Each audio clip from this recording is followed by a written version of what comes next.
Vasudevaya. Om Namo Bhagavate Vasudevaya. Narayana Namaskritya Naram Chem Narottam Devim Saraswatim Vyasam Tato Jayam Dedye Nashtaprayeshu Bhadreshu Nityam Bhagavata Sevaya Bhagavati Uttam Shloke Bhakte Bhagavati Naishtike. So continuing with the discussion on Srimad Bhagavatam, Canto 7, Chapter 7, what Prahlad learned in the womb. Text number 15 onwards. So we studied yesterday how Prahlad Maharaj is speaking to his school friends, that how and where did he learn all this? The Bhagavad Marga, and how his mother was being kidnapped or taken away by the demigods when Narad Muni met them, and Narad Muni said, there is a great devotee in her womb and you won't be able to kill him. So better you let me take care of her, let me keep her in my ashram, and I'll bring her back to Hiranyakashipu whenever he is done with the tapasya. So Rishi Karunikastasya Pradat Ubhayam Ishvaraha Dharmasya Tattvam Jnanam Cha Mam Api Uddishya Nirmalam. Narad Muni delivered his instructions both to me, who was within the womb, and to my mother, who was engaged in rendering him service. Because he is naturally extremely kind to the fallen souls, being in a transcendental position, he gave instructions on religion and transcendental knowledge. These instructions were free from all material contamination. Here it is said, Dharmasya Tattvam Jnanam Cha Nirmalam. The word Nirmalam refers to spotless dharma, spotless religion, or in other words, Bhagavad Dharma. So Nirmala means no contamination of any kind of materialism. That is a real religion. Means completely based on soul, nothing to do with the body. Ordinary ritualistic activities constitute contaminated religion, by which one benefits by developing material wealth and prosperity. But uncontaminated, pure religion consists of understanding one's relationship with God and acting accordingly, thus fulfilling the highest mission of life and returning home back to Godhead. Prahlad Maharaj advised that one elevate oneself to the standard of Bhagavad Dharma from the very beginning of life. Kaumaram Acharit Pragyo. The Lord himself also speaks of pure, uncontaminated religion when he says, Sarva Dharman Parteja Mam Ekam Sharanam Praja. Abandon all varieties of religion and just surrender unto me. One must understand one's relationship with God and then act accordingly. This is Bhagavad Dharma. Bhagavad Dharma means Bhakti Yoga. Bhagavatam says, by rendering devotional service unto the personality of Godhead Shri Krishna, one immediately acquires causeless knowledge and detachment from the world. To be situated on the platform of pure religion, one should perform Bhakti Yoga in relationship with Krishna, Vasudeva. So that is Bhagavad Dharma, and that is a real uncontaminated religion. And this is what Prahlad Maharaj said, the Narad Muni spoke to my mother, and I was also in the womb, so I was also listening.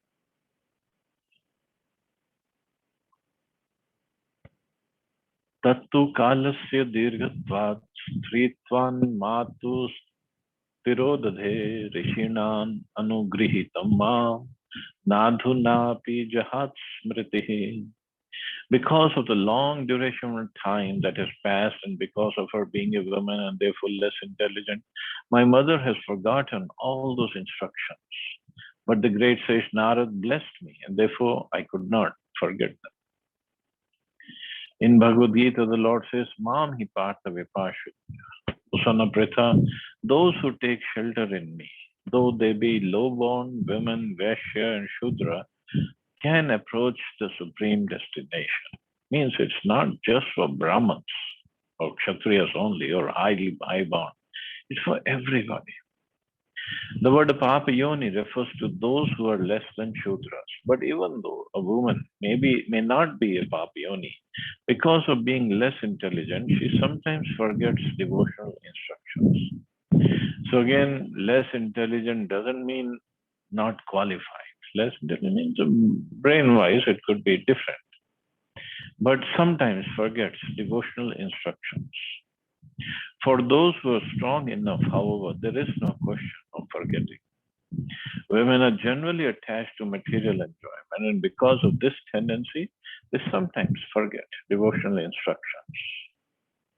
But if even a woman practices devotional service strictly according to the rules and regulations, the statement by the Lord Himself that she can return to Godhead, that is, Tepi Yanti Param Gati, is not at all astonishing. One must take shelter of the Lord and rigidly follow the rules and regulations. Then, regardless of what one is, one will return home back to Godhead. Prahlad Maharaj's mother was more concerned with protecting the child in the womb and was very anxious to see her husband return. Therefore, she could not consider very seriously the sublime instructions of Narada. See, here Prabhupada, in the end, he just clarifies everything. See, she was more concerned with how I'm going to protect the child in the womb and see her husband return.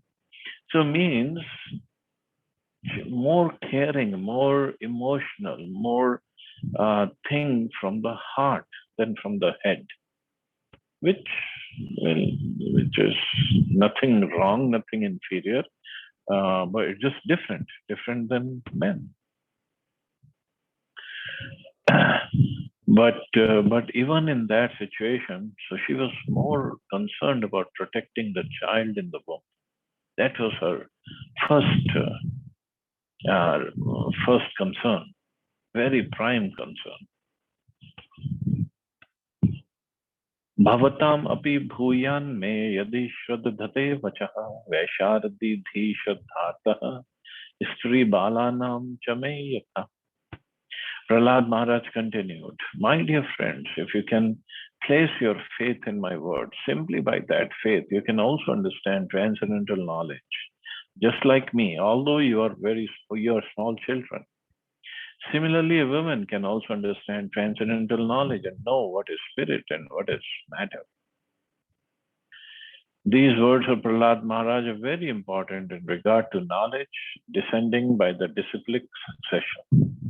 Even when Prahlad Maharaj was a baby within the womb of his mother, he became fully convinced of the existence of the supreme power because of hearing the powerful instructions of Narad and understood how to attain perfection in life by Bhakti Yoga. So even in the womb of his mother, he learned everything, fully convinced of the existence of the supreme power because of hearing the powerful instructions of Narad. So Abhimanyu only heard just about the Chakravyuh, how to enter the Chakravyuh. He didn't even hear about how to get out, and he remembered that.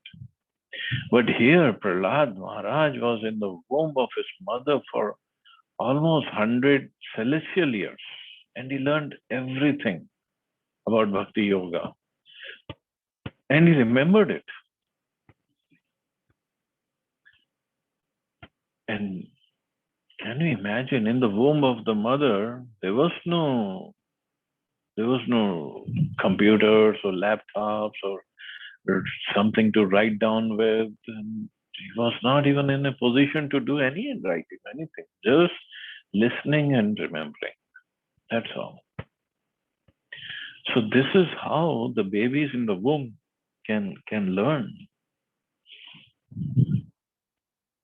So that is why for pregnant mothers it is very important that they listen or they watch all these devotional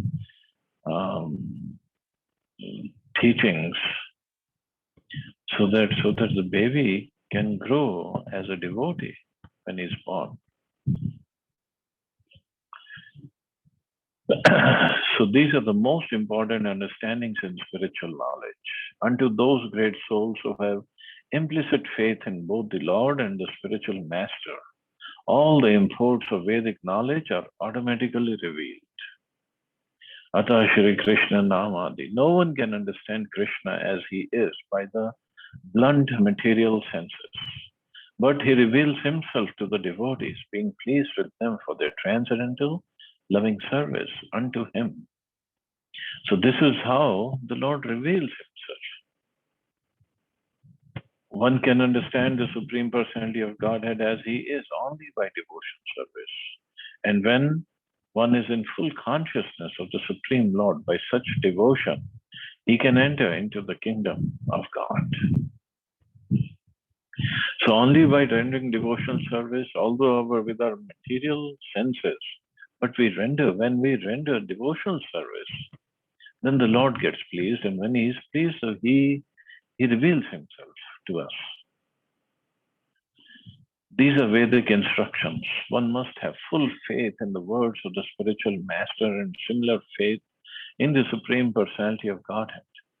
When the real knowledge of Atma and Paramatma and the distinction between matter and spirit will be automatically revealed. This Atma Tattva, spiritual knowledge, will be revealed within the core of a devotee's heart because of his having taken shelter of the lotus feet of a Mahajan such as Prahlad Maharaj.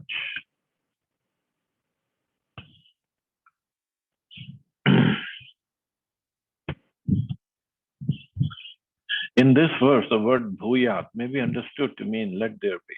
Prahlad Maharaj offers his blessings to his class friends, saying, also become faithful like me, become bona fide Vaishnavas. A devotee of the Lord desires for everyone to take to Krishna consciousness. Unfortunately, however, people sometimes do not have staunch faith in the words of the spiritual master, who comes by the disciplic succession, and therefore they are unable to understand transcendental knowledge. The spiritual master must be in the line of authorized disciplic succession, like Prahlad Maharaj, who received the knowledge from Narad.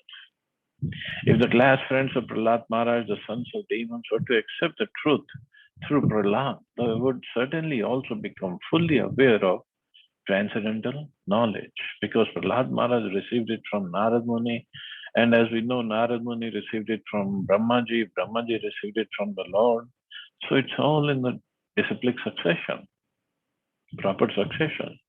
So the sons of the demons, even though they won't hear directly from Narad Muni, but since they're hearing from Prahlad Maharaj, and without any changes Prahlad Maharaj is presenting, so they would have the same effect. They will also become fully aware. So that's why the disciplic succession is important. And also,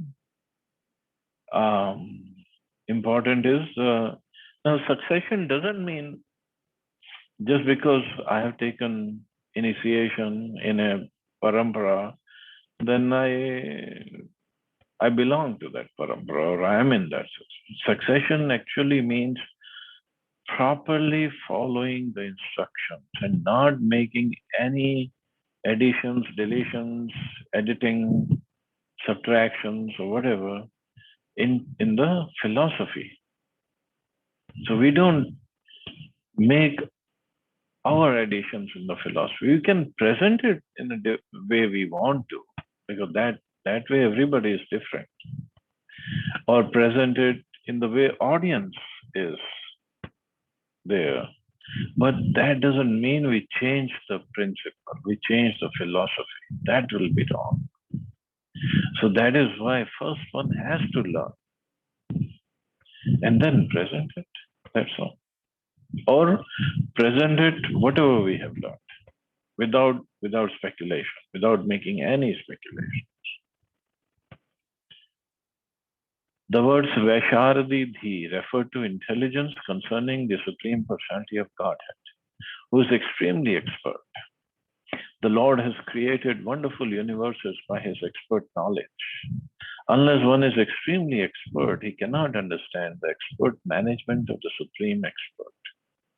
One can understand, however, if one is fortunate enough to meet a bona fide spiritual master coming in the disciplic succession from Lord Brahma, Lord Shiva, Mother Lakshmi, or the Kumaras. These four sampradayas or disciplic successions of knowledge and transcendence are called the Brahma Sampradaya, Rudra Sampradaya, Shri, and Kumar Sampradaya. The knowledge of the Supreme received from such a sampradaya or disciplic succession can give one enlightenment. If one does not take to the path of disciplic succession, it is not possible for one to understand the Supreme Personality of Godhead. If one understands the Supreme Lord through devotional service with faith in the disciplic succession, and then advances further, he awakens his natural love for God, and then his success in the life is assured. So taking the knowledge in the disciplic succession, and by Prabhupada's mercy, we are getting this knowledge from coming in the Brahma Sampradaya, Brahma, Madhav, Gaudiya, Vaishnava Sampradaya. And through Srila Prabhupada, when we are getting this knowledge, then we can rest assured that we are in the right hands.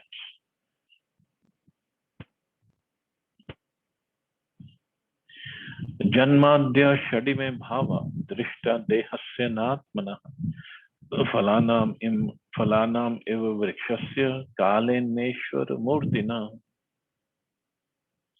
Just as the fruits and flowers of a tree in due course of time undergo 6 changes: birth, existence, growth, transformation, dwindling, and then death. The material body, which is obtained by the spirit soul under different circumstances, undergoes similar changes. However, there are no such changes for the spirit soul. Now comes the philosophy from Prahlad Maharaj.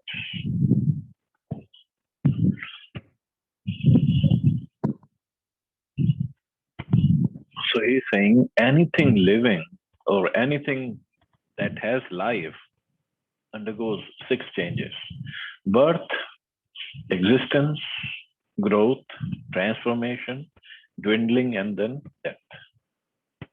But the soul doesn't go through all these changes. Soul remains the same. This is a very important word in understanding the difference between spiritual and material bodies. The soul is eternal as stated in Bhagavad Gita. Na jayate mriyate va kadachit nayam bhutva bhaveta navana bhuya. For the soul there is never birth nor death, nor having once been does he ever cease to be. He is unborn, eternal, ever existing, undying, and primeval.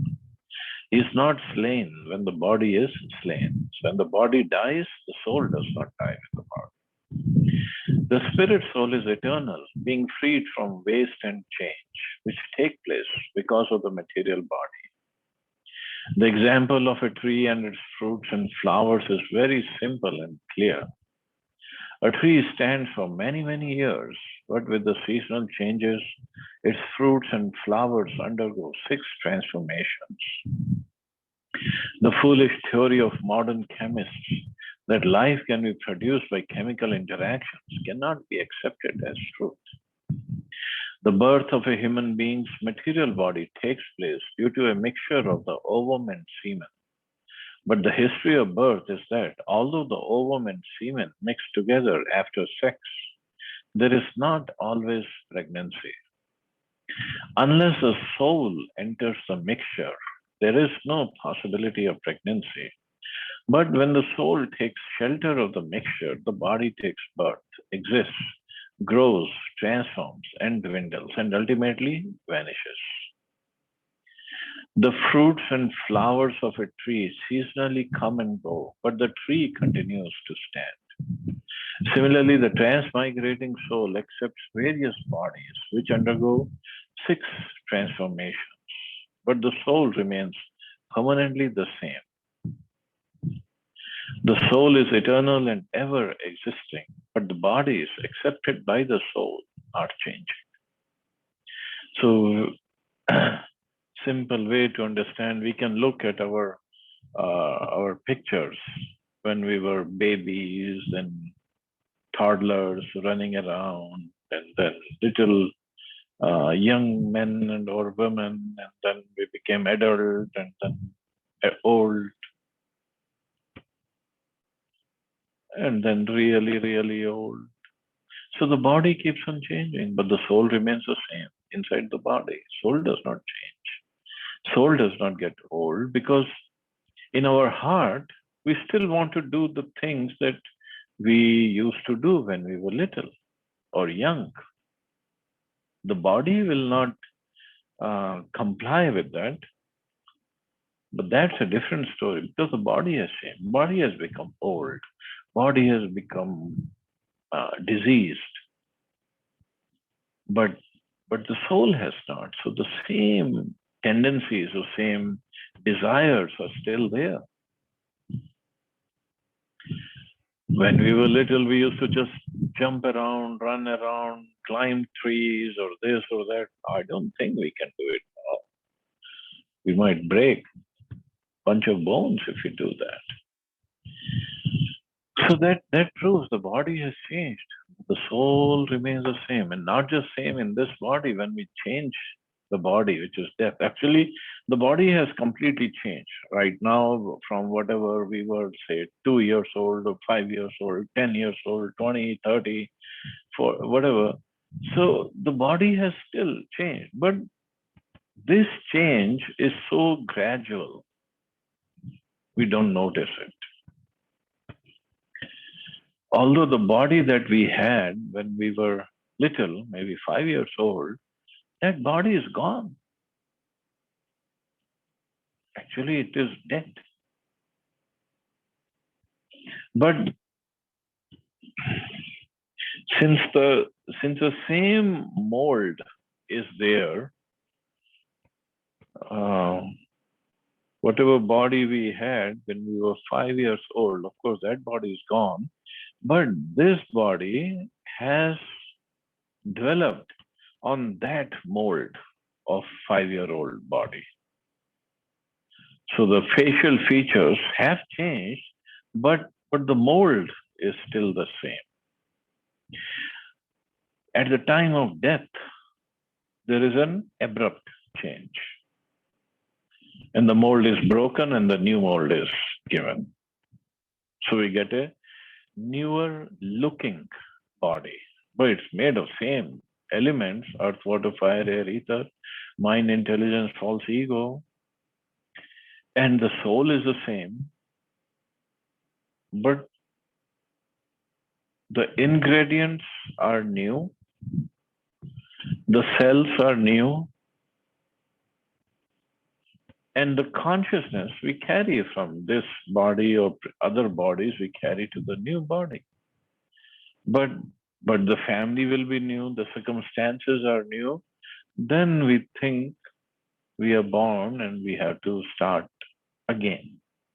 Yes, we have to start again, but it's not the first start. And the way we live, it's not going to be the last start either. But this whole design by Krishna is so amazing, so amazing. So soul is separate from the body. So even the body, the ingredients of the body all belongs to Krishna. The body doesn't belong to the soul because it belongs to Krishna. But the soul, while inside this body, gets attached. It gets so attached to it that the soul doesn't want to leave the body. It's mind-boggling if we look at it, if we analyze it, if we think about it. We have had millions and millions of bodies before this body, But since we don't remember it, and it is Krishna's arrangement that we went to a new body, we forget about the previous bodies. So in the previous body also, we must be having the attachment. So the attachment was there, and the desires to please the body was there. But where is that body?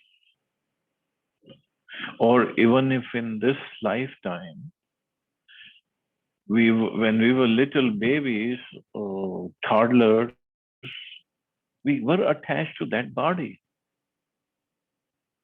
But do we even remember what that body? Do we even remember what we did in that body? Maybe one or two things we might remember, what I used to do when I was little. And we were very attached to that body. And when we got young, or definitely very much attached, we can look at our pictures, how many poses. Nowadays, everybody is doing so much selfie business. That time we didn't have those cameras. But anybody takes a picture, we would give pose and the hairstyle and the clothes style and the fashion and whatever not we used to do. We were so attached to that body. What happened to that body? It's gone.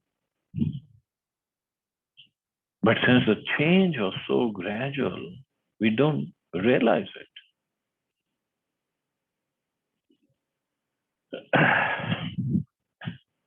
So now we are attached to the body we are currently in. And slowly, it's also giving up, giving in. And same thing will happen next lifetime. I mean, when we get a new body, newer body, same thing will happen. But this is all my works. And we all think that I am this body and give comfort and pleasure to this body is the goal of life. That's it. Because everybody who's under that mentality is teaching us this. And we think they are big philosophers, big scientists, very big intellectuals. So they must be true. They must be correct. Not according to Bhagavatam. Not according to Bhagavad Gita. So Prabhupada further writes, since the body is the external feature of the soul is not dependent on the body. Rather, the body is dependent on the soul. One who understands this truth should not be very much anxious about the maintenance of the body. There is no possibility of maintaining the body permanently or eternally. Antantime deha. This is a statement of Bhagavad Gita. The material body is antavat, perishable, but the soul within the body is eternal. Lord Vishnu and the individual souls who are part and parcel of him are both eternal, nitya nityana. Lord Vishnu is the chief living being, whereas the individual living entities are parts of Lord Vishnu. All the various grades of bodies, from the gigantic universal body to the small body of an ant, are perishable. But the super soul and the soul, being equal in quality, both exist eternally. This is further explained in the next verses. So very nice teachings by Prahlad Maharaj on the body and soul. And he's teaching to his school friends because they all come from demonic families where the stress is only on the body. So let's see what he preaches tomorrow. So we'll stop here. See anybody has any questions or comments.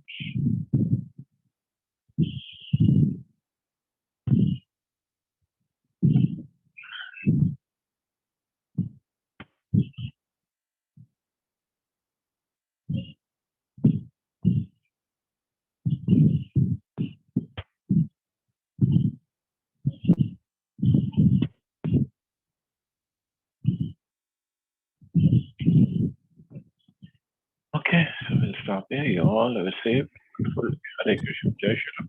Hare Krishna.